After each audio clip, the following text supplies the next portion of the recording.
Interest, or riba, as we all know, is prohibited in Islam. Unfortunately, many modern banking systems still practice riba. We as a Muslim must eliminate riba in any of our transactions. This is to avoid the concentration of wealth to only few individuals.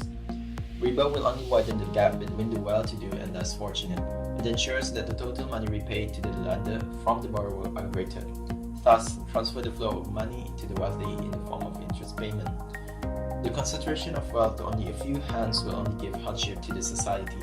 Many will become poor due to the excess that they need to pay, and entrepreneurs will have a hard time to start out their business. As a result, poverty increases and economic development will slow down. According to the World Bank, in 2016, 767 million people are estimated to be living below international poverty line of US $1.90 per person per day. In order to alleviate poverty, the society needs to take action and help the needy, which can be done in many ways. There are so many ways of doing so, but the ones that have been on the rise are through cash waqf and crowdfunding. But does it contain riba? Before we get to that answer, I will tell you briefly what is cash waqf and crowdfunding and how they operate. Cash waqf is an endowment in the form of cash. It is not the same as normal waqf, where the endowment is a property. The way cash waqf works is that the donor will donate cash to the waqf institutions and the money will then be invested. The return from the investments will then be used for the beneficiaries. Cash waqf has already started during the Prophet's time according to history, but it was widely used during the Ottoman between the 15th and 16th century. During that time, it was found that they charged riba on the loans that they gave, calling it as istiqlal. It was made permissible by the fatwa passed by Busud Effendi between 1545 and 1574, saying it was a necessity. However, in this contemporary time, cash waqf has been redesigned to make it free from riba, where it involves contracts such as mudaraba, qard hasan, murabaha, and many more. Crowdfunding is an online platform where many people collaborate to gather money either through donation or investment to fund a project or a business. It was first thought that the first crowdfunding was on 1997, where a group of bands was not able to afford the tour to perform. So American fans took advantage of the internet to raise funds for them to perform in the US. Through crowdfunding, it is easier for an entrepreneur to seek potential investors with the use of internet and social media. It was reported that the overall crowdfunding industry have raised up to US $2.7 million in 2012.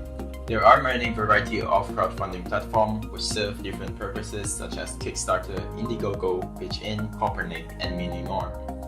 Generally, there are 4 types of crowdfunding: donation-based, reward-based, lending-based, and equity-based.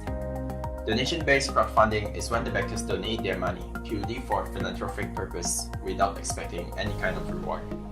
While reward-based crowdfunding is when the backers donate their money in a project and will receive reward if the project is successful, which can be in the form of albums, tickets, and such. For lending-based crowdfunding, this is when the backers provide loans in the startup or small businesses in order for them to be able to venture, and in return, the investors will be repaid back with interest. It is also called peer-to-peer lending, or P2P. And the last one, equity-based crowdfunding. It is more or less the same as lending-based crowdfunding, but here, the investors will get shares with the project that they invest in, making it into a peerless agreement. All the crowdfunding platforms are free from riba, except for one, which is lending-based crowdfunding. With the emergence of Islamic finance, Islamic crowdfunding have been established and lending-based crowdfunding have been redesigned to comply with Sharia. In order to do this, the crowdfunding must rely on Islamic financial contracts for them to be free from riba, such as through murabaha.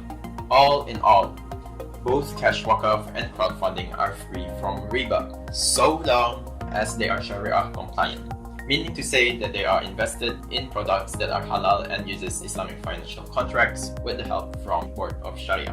Both cash waqf and crowdfunding can really help a country to alleviate poverty, as well as help in economic development in a way where the cash can be used to build infrastructure for a country to operate more effectively and efficiently, thus create job opportunities, decrease unemployment rate, as well as poverty.